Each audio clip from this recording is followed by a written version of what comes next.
Gostaria de conversar com vocês sobre a temática da intolerância religiosa, numa fala intitulada Tradição, Autorreferencialidade, Pluralismo e Violência Simbólica.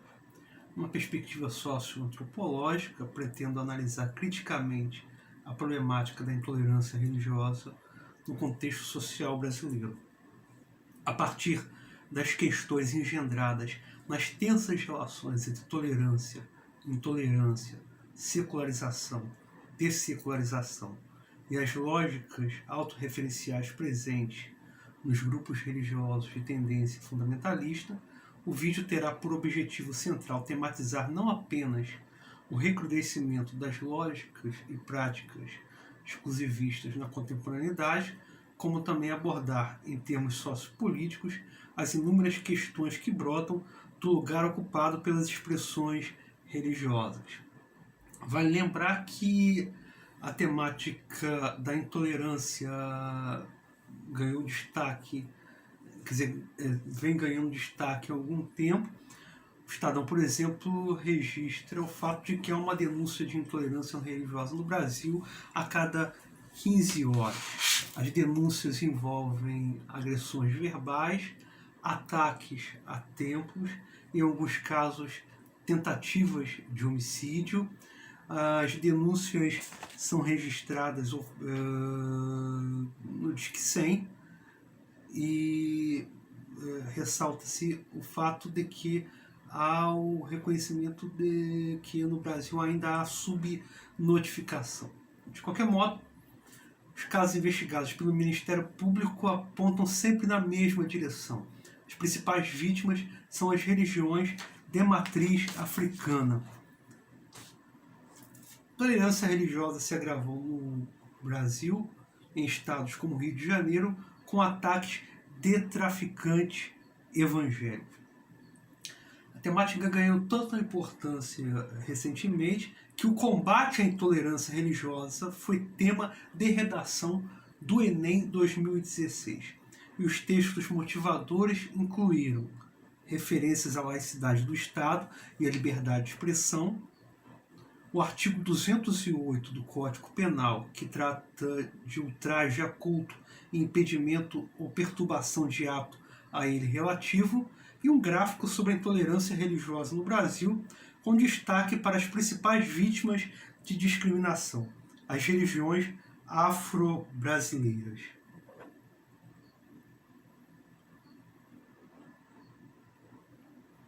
Sempre que tratamos da temática da intolerância, destacamos o fato de que o conceito de tolerância não se resume ao ideário moral propriamente dito. O conceito de tolerância, na verdade, é uma virtude política e nasce no contexto das guerras religiosas do século XVI e do século XVII. Católicos e protestantes estavam em guerras religiosas. A modernidade ocidental encaminha uma solução política para estes conflitos. As soluções passavam por tratados e acordos de natureza religiosa, entre eles a Paz de Regensburgo, o Edito de Nantes, o Tratado de Westfália. E a solução política, no primeiro momento, se traduzirá na visão étnico-cultural de uma igreja coextensiva com a identidade nacional e comunitária. Quer dizer, a religião do príncipe e a religião do Estado se confundem no primeiro momento. Um termo que expressava essa noção era cujo regius religio, quer dizer, a religião do príncipe e a religião do povo se confundiam. E o que se fazia com as minorias? Tolerava-se. Nesse sentido, o conceito de tolerância nasce aqui como uma espécie de concessão política. Evidentemente, a modernidade política ela avança, ela não para aí, e sempre que pensamos na noção de tolerância, vinculamos a noção de tolerância à noção de laicidade. Quer dizer, as formas com as quais o Estado se relaciona com a religião. E há dois grandes modelos de laicidade hoje para para pensar essa relação. O primeiro modelo, se vinculando à sociedade estadunidense e ao denominacionalismo, em que protestantismos minoritários não submetidos a uma igreja nacional equiparam-se pluralisticamente num contexto de Estado laico fortemente permeável à religião. Há várias mediações socioanalíticas aqui, não há como pensar um modelo estadunidense sem falar do destino manifesto e da noção de religião civil. De qualquer modo, o modelo de laicidade surgido no contexto da sociedade estadunidense permitirá uma profunda imbricação entre religião e política e o surgimento no século XX daquilo que é conhecido como a nova onda conservadora. Movimentos antifeministas, anti-LGBT e anti-aborto não apenas se ajustam a uma agenda neoliberal ortodoxa, como também promovem alianças com grupos e argumentos de natureza religiosa e circulam facilmente na esfera pública, né? Quer dizer, mas não é o único modelo, o modelo estadunidense. Para pensar a relação entre religião e política, precisamos também falar do modelo francês, que é o da geopolítica da modernidade. Em três momentos distintos, a situação da França apontaria para o gradativo fortalecimento da noção da laicidade. E laicidade aqui é uma noção que se articula à construção de uma esfera estatal pretensamente isenta de referências religiosas. A França também ela precisou lidar com as guerras religiosas, também ela viabilizou a coexistência pacífica entre católicos e protestantes, mas no contexto da sociedade francesa encontramos a separação definitiva entre Estado e cultos a partir de um certo igualitarismo que nasce da Revolução. Quer dizer, tanto o modelo francês quanto o modelo estadunidense nos ajudam a compreender a especificidade brasileira. Como pensamos na relação entre religião e política no Brasil, pensamos primeiramente no catolicismo como um importante referencial de publicização. Só que o Brasil presenciou no século XX o surgimento de um novo ator religioso. Surgimento não, já estava aqui, mas a visibilização de um novo ator religioso a partir da década de 1970. E esse ator religioso reivindicará, e com razão, a isonomia do Estado no que diz respeito ao tratamento com as religiões, né? Quer dizer, esse é um dado importante. Um outro dado é a publicização sob a forma de cultura dos símbolos religiosos vinculados às religiões de matriz africana. Então, três grandes variáveis. O catolicismo como um importante referencial de publicização, o surgimento de um novo ator religioso a partir da década de 1970 e a publicização dos símbolos religiosos das religiões afro-brasileiras. Evidentemente, essas variáveis se articulam a outras, a emergência das chamadas políticas de identidade, ao multiculturalismo, aos múltiplos processos de democratização política e às diversas injunções do estar juntos.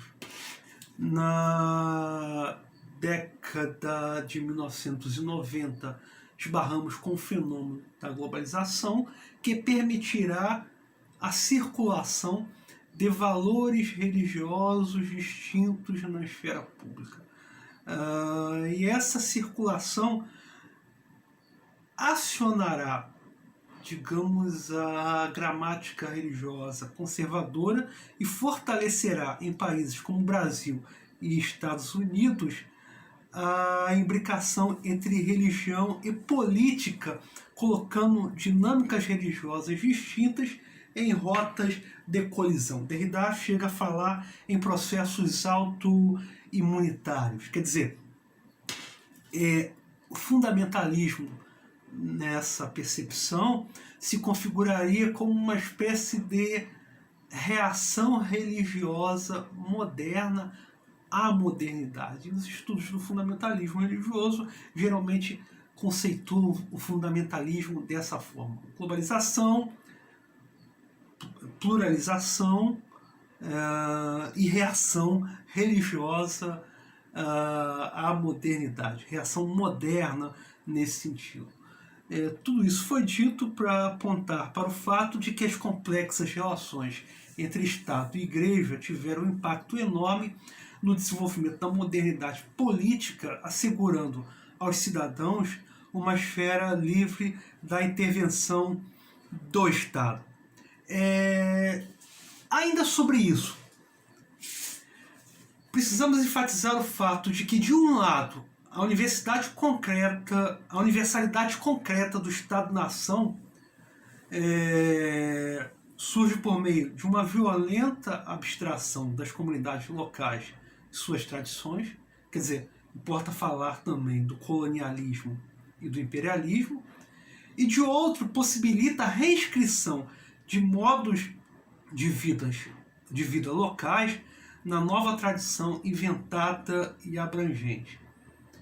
Ao supra-assumir as formas locais orgânicas de identificação numa unidade superior, a universalidade moderna exige, portanto, que a religião aceite, no nível cognitivo, seu lugar relativo na estruturação da vida dos indivíduos. Quer dizer, fora da esfera pública universal, as formas orgânicas anteriores de identificação particular passam a agir na vida subterrânea, colocando para nós o desafio de pensar tanto a gramática da secularização, quer dizer, a lógica da secularização, como a gramática religiosa na produção de conceitos. Não é que a religião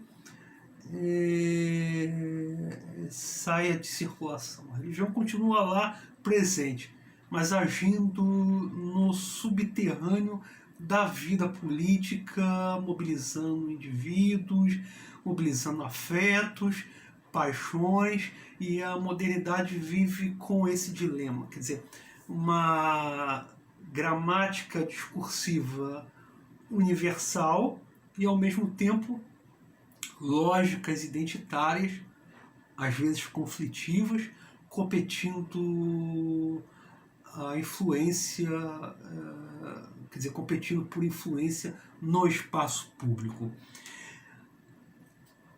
Quando tratamos da temática da intolerância, há alguns equívocos a serem evitados. Quer dizer, esses equívocos partem de algumas hipóteses. Uma hipótese muito comum é atribuir o dogmatismo autorreferente e isolacionista dos segmentos religiosos intolerantes às suas estruturas religiosas de base. Quer dizer, como se, digamos, o comportamento violento de atores religiosos fosse uma consequência lógica de crenças e valores. Mas essa ideia não explica, por exemplo, o fato de que uma mesma religião pode produzir a figura de um grande inquisidor ou mesmo a figura de um São Francisco de Assis, o mesmo código de crenças e o mesmo código de valores. No plano teórico, é possível sustentar também a oposição entre um discurso favorável à espiritualidade, mas indiferente à crença, e as lógicas violentas de conservadores fundamentalistas. Aqui, a expectativa de que as controvérsias identitárias possam ser facilmente resolvidas no interior de uma comunidade discursiva, percebida do ponto de vista liberal, político, como multi-englobante e regulada por um formalismo normativo legal das lógicas democráticas. Essa é a aposta liberal, a ideia de que o fortalecimento das lógicas democráticas tende a diminuir os conflitos de natureza religiosa.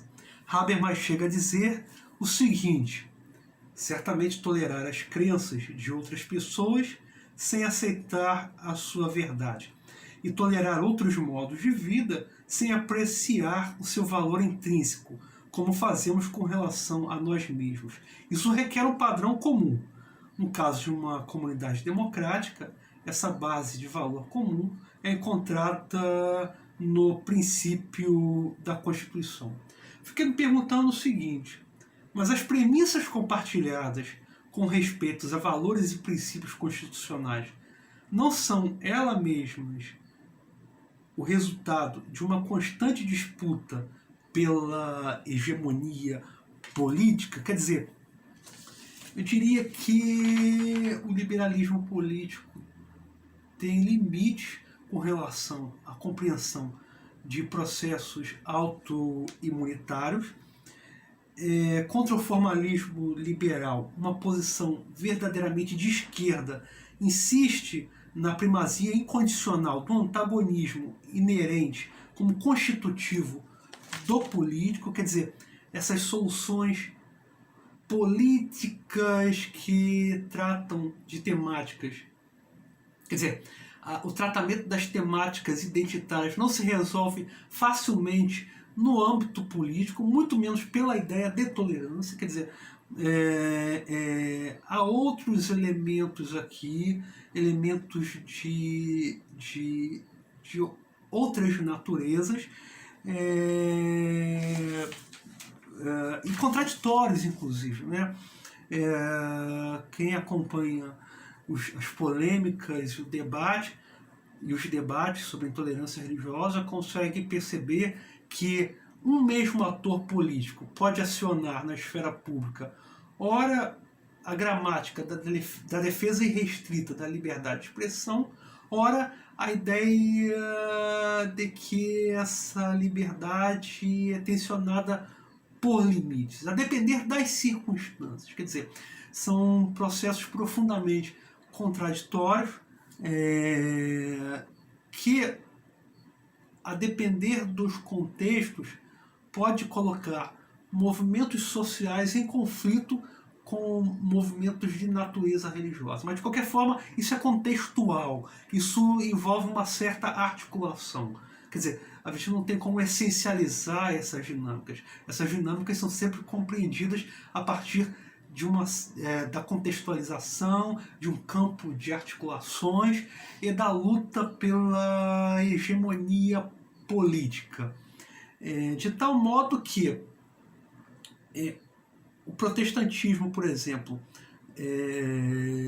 na Europa, ou até mesmo algumas vertentes das chamadas mainline nos Estados Unidos, caminham com os movimentos sociais, com os processos de democratização, com a luta pelos direitos humanos.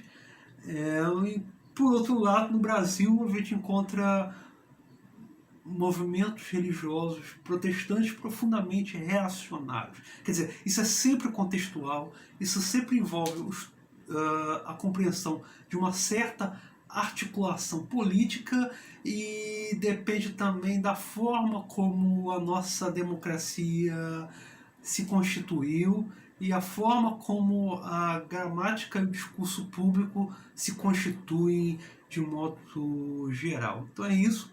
Agradeço a atenção de vocês.